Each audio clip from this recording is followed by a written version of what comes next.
No Logístico é o nosso tema agora. Em Miritituba, no Pará, uma fila de caminhões se formou nesta semana próximo à chegada do porto, onde a soja é transportada através do modal rodoviário e segue em barcaças pelo rio Tapajós com destino ao Arco Norte. Segundo a Polícia Rodoviária Federal, a fila de caminhões chegou a atingir 20 quilômetros e durou cerca de 3 dias. As imagens realmente são impressionantes. A Associação dos Terminais Portuários e Estações de Transbordo de Cargas da Bacia Amazônica informou que na quinta-feira o fluxo de caminhões já estava normalizado. Entre os motivos apontados pela associação estão as chuvas intensas em Mato Grosso, que causaram uma maior concentração no embarque da soja no estado, gerando uma espécie de bolha inicial no transporte. Em Rondonópolis, Mato Grosso, uma fila de caminhões se formou nas últimas semanas, no maior terminal de grãos da América Latina, que é operado pela Rumo Logística. Neste local, a soja chega através do modal rodoviário e é embarcada em uma ferrovia que tem como destino o Porto de Santos. No dia 30 de janeiro, houve um incêndio que atingiu o terminal e afetou a esteira de abastecimento dos silos. Em nota, a Rumo Logística citou, entre os motivos para a extensa fila, a safra recorde e uma maior concentração do período de colheita. Segundo a companhia, o terminal já está com as operações normalizadas e sem filas. E uma das soluções para os problemas logísticos no Brasil é a Ferrogrão. E esse projeto está paralisado por conta de uma determinação do ministro do Supremo Tribunal Federal, Alexandre de Moraes, para trazer alívio ao escoamento da safra. Uma das grandes apostas do agro é essa ferrovia. Segundo o projeto, a ferrovia vai ter 933 quilômetros e pretende ligar Sinop, em Mato Grosso, até Miritituba, no Pará, onde de lá as cargas sairão de estações de transbordo na hidrovia com destino a diversos portos do norte do país. Mas uma ação direta de inconstitucionalidade do PSOL questiona a legalidade da construção da ferrovia, o que tem gerado entraves no avanço dessa via importante de escoamento da safra. Rafael Mingotti, analista da Embrapa Territorial, está de olho nas questões logísticas do país e é o nosso convidado. Rafael, seja bem-vindo ao Jovem Pan News. Olá, Kelly, muito obrigado. Obrigada a você pela presença. E a primeira pergunta é: a formação de filas extensas como essas que nós vimos vai se repetir? É uma cena que vai se tornar cada vez mais cotidiana, porque a gente está crescendo em produção em safra recorde dentro da porteira, mas não há avanços importantes na logística para escoar essas produções? Kelly, a gente tem aqui um conjunto de fatores que temos que analisar. Então, se pensarmos no início do escoamento da safra, ela depende do término das chuvas para os caminhões conseguirem chegar até o seu destino. E foi o que aconteceu esse ano, foi um problema com as chuvas, né? Chegando até os terminais, ali sim temos todo o descarregamento.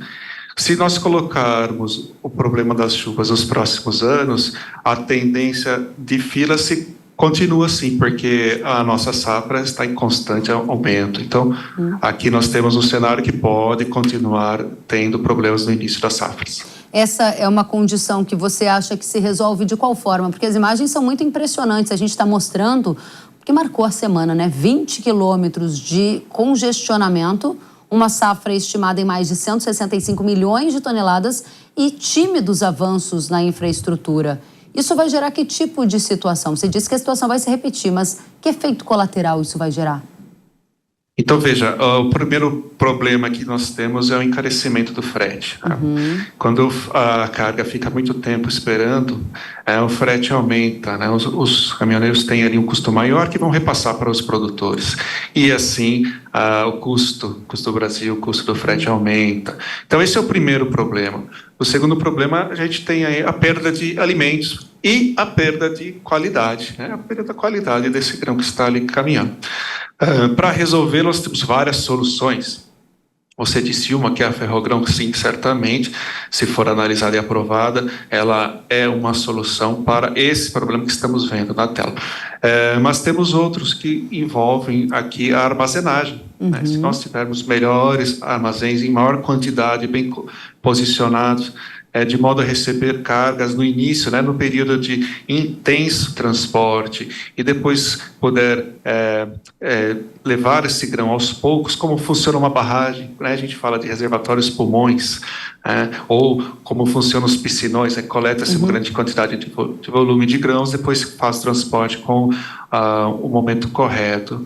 Isso é uma das soluções. Então, nós, para o transporte do Brasil, nós não temos soluções simples e fáceis, né? Todas são grandiosas, precisam de estratégia, precisam de plano, e precisam de investimentos de longo prazo, né? Pois é, e essa é uma visão que precisa ser olhada nesse horizonte longo, com início já imediato. Qual é para a gente encerrar, Rafael, o projeto de infraestrutura mais promissor de curto prazo que pode gerar uma pequena revolução positiva para o Brasil do agro?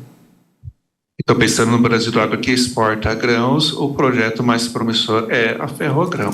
Ela tem vários pontos positivos na questão de diminuição da emissão de gases e também impactos ao meio ambiente e outros, né? Além de baratear o transporte. E só que ela precisa ter o seu processo analisado, né, que ainda não está sendo analisado. Uma lástima, né? Alguns anos já com esse importante projeto da Ferrogrão paralisado. Rafael Mingotti, analista da Embrapa Territorial, obrigada pela presença, volte sempre. Eu que agradeço, Kelly. Um abraço. Outro a você, até a próxima. E ainda tratando de logística, nesta última semana o preço do diesel sofreu um reajuste de 20 centavos pela Petrobras, além de uma elevação no ICMS calculado em aproximadamente 5 centavos. Para tratar deste tema e de outras demandas do setor, caminhoneiros confirmaram que se reunirão neste sábado. Hoje, né, a expectativa é que diversas lideranças de diferentes regiões do país estejam presentes nesse encontro que vai ocorrer em Santos, no estado de São Paulo. A gente vai ficar de olho nesse tema, já que o transporte rodoviário é o mais importante para o escoamento das safras do agro.